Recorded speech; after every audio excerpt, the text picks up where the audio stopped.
Check out Night Dream's website at www.nightdreamstalkradio.com.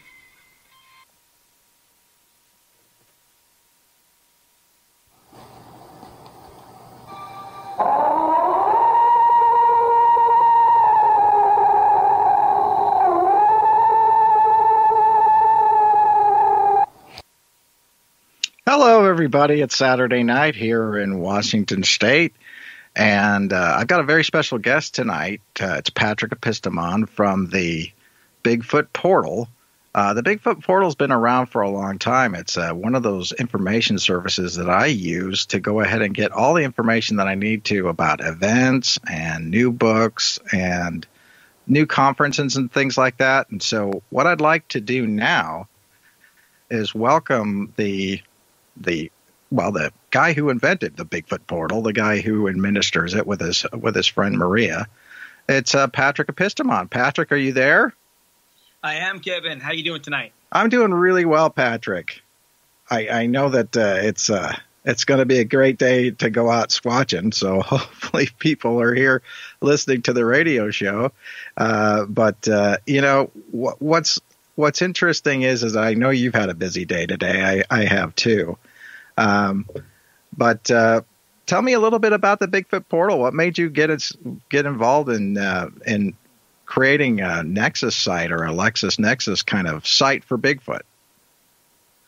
Well, it kind of stems back to how you want to say it. To me, for a long time, it seemed like most people got a lot of their Bigfoot news from social networking sites and a lot of those type of sources. And it just kind of got an idea to take some of the things I did when I was in the military as far as intelligence summaries and consolidate the information into one site so that people can just kind of flip on their phone and get everything that's new that's out there.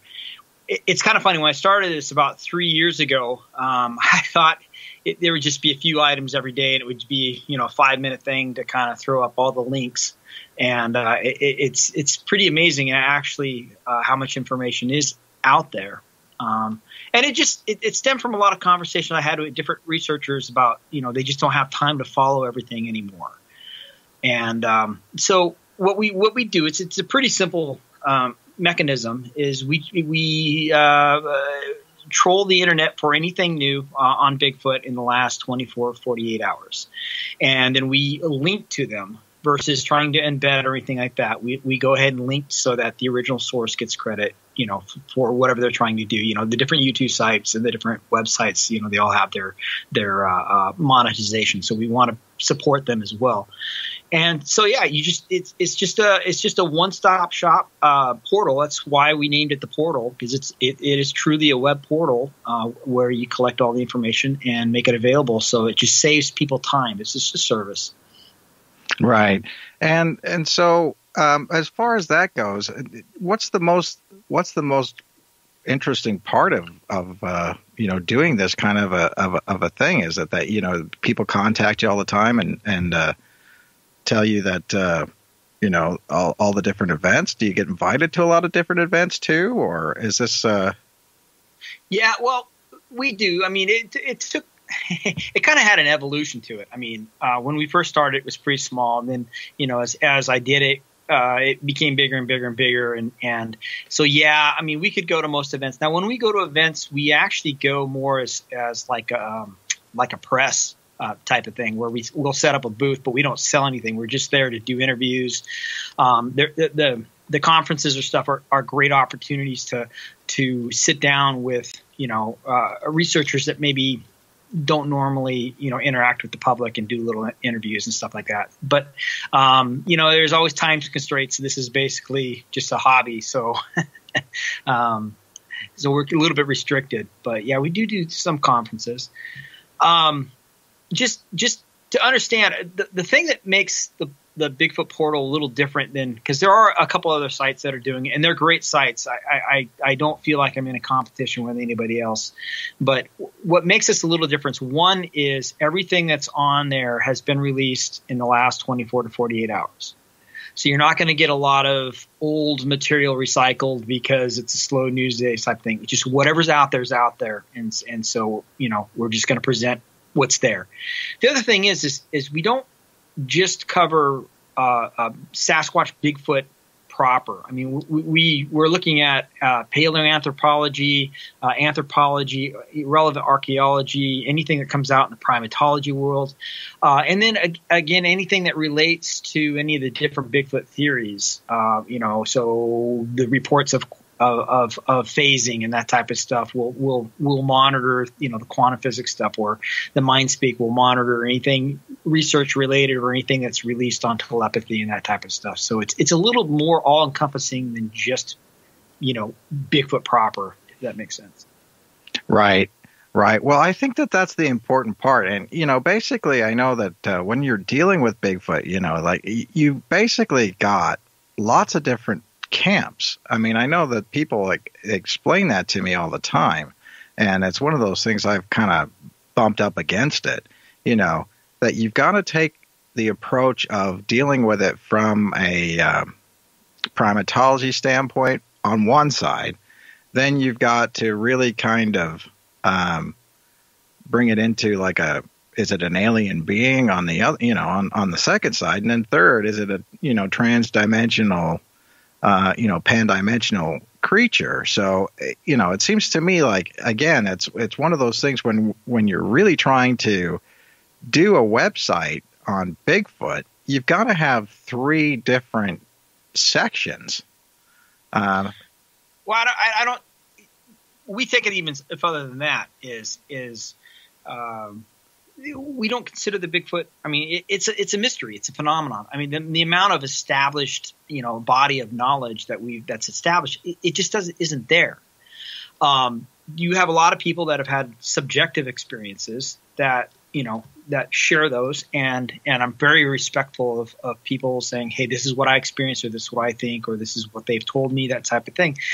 But from a community standpoint, the body of knowledge, what we can say are facts, is very thin, and so we don't edit on the Bigfoot portal. I mean, we have a very, very hardline stance of, we're just going to present what's out there, and then let the readers, read the material, follow what's going on in the Bigfoot community, and make their own judgments. So we don't take a position, in any way, shape, or form. And we have, like any news agency or any other outfit, we have our own personal opinions, and we can get into that if you want to know where I'm coming from. But as far as what gets included in the portal, we do our very, very best to be as all-inclusive as possible, and just let the readers and the users make up their own minds.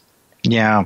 Well, I think it is interesting because, there's a lot of people talk about Bigfoot being lots of different things. Interesting, just even on the relic hominid side of it.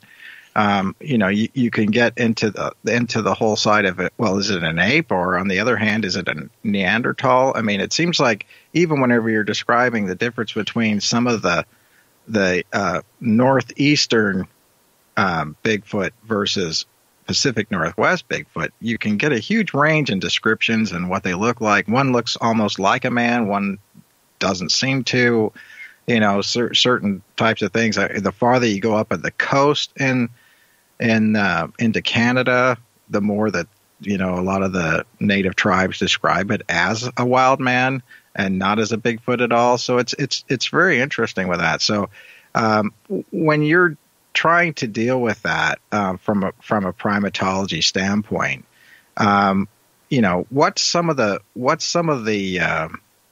the best sort of is that more pulling into it the standpoint of like Yeti subjects and things like that, or are you sticking primarily with Bigfoot? I mean, are you also dealing with Alma, the Russian Bigfoot or Yeti types of things? Well, there's not a really. I mean, the term Bigfoot, it came from 58, with the crew and the Jerry Crew story, and so what we refer to as Bigfoot. I take it pretty all inclusive. I mean, pretty much anything that's bipedal that's hairy in the forest, and since we haven't figured out this mystery on any level, really, as far as having an established base, I don't think you can make any presumptions at this point. So when I say we follow primatology, I'm let's say if a new study comes out about gorillas, well, there might be a gorilla behavior that might mean something or provide an insight to some buddy out there that's researching Bigfoot, or some insight that they might want to use. So that's what I mean by we follow primatology. It's just a matter of, the great apes in particular, they're also hominins. I mean, I always smile at the term relic hominid, because that could be anything. Mm-hmm. It could be an ape, it could be a human, it could be, any of the Homo. I mean, it's a very, very broad term that could encompass almost anything on two legs. But in some ways that's appropriate, because we really don't know where we're at with it right now. So. Right. And, so what's that like? What's that like to try to be sort of pleasing everybody? I mean, it's one of those things in Bigfoot, Patrick. I haven't been able to please. I try to please one group, and then I end up not pleasing anybody. It's one of those things where it's just sort of the way that Bigfoot works out. It's you've got to be very hard and fast into this is what I believe, and if you try to understand other people's perspectives of it, then it's sort of like it's a knockdown, drag out fight. I don't know if that's necessarily true of anything else in the paranormal world, but I imagine that it is. But but how do you deal with that type of a situation? If now, for example, you as part of the Bigfoot portal, you guys do like a monthly chat group, don't you, where you get together and you look at different people's research and things like that.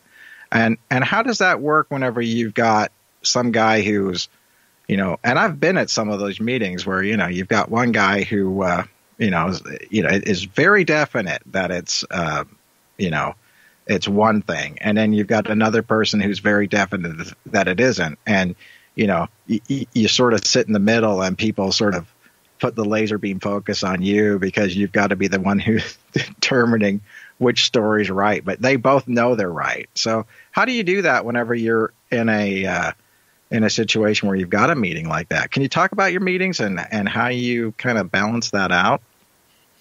Well, you got about 3 questions in there. Well, yeah, I know. When it comes to the portal, I don't really address it. Listen, this is an inquiry. It's a mystery to solve that we don't have a lot of firm data. So when it comes to data points and data out there, self-editing in any way, shape, or form, I think is inappropriate. And it's very unscientific, to edit data because it doesn't fit what you're trying, your confirmation bias or what you're comfortable with, in some ways. So from the portal standpoint, if somebody's taking the work seriously, they're creating something that can be published out there, we're going to probably put it out there. Now, it did get to the point, when we first started it, we put everything, and then there just got to be so much daily that we did sort of, okay, is this person mailing it in today, or are they really doing something on their Bigfoot, vlog today, just to pare it down for the users so that there's not so much there. But when it comes to the meetings, yeah, we have a Northwest Squatchers gathering that we do in Auburn, Washington, most months, the first Saturday of each month, and we purposely try and bring different types of researchers in to speak or to gather, and the whole purpose is just, hey, listen, it's very collegial. We're all adults. We can get along in the same room, and if you don't agree with that person, that's fine. There's nothing stopping you from being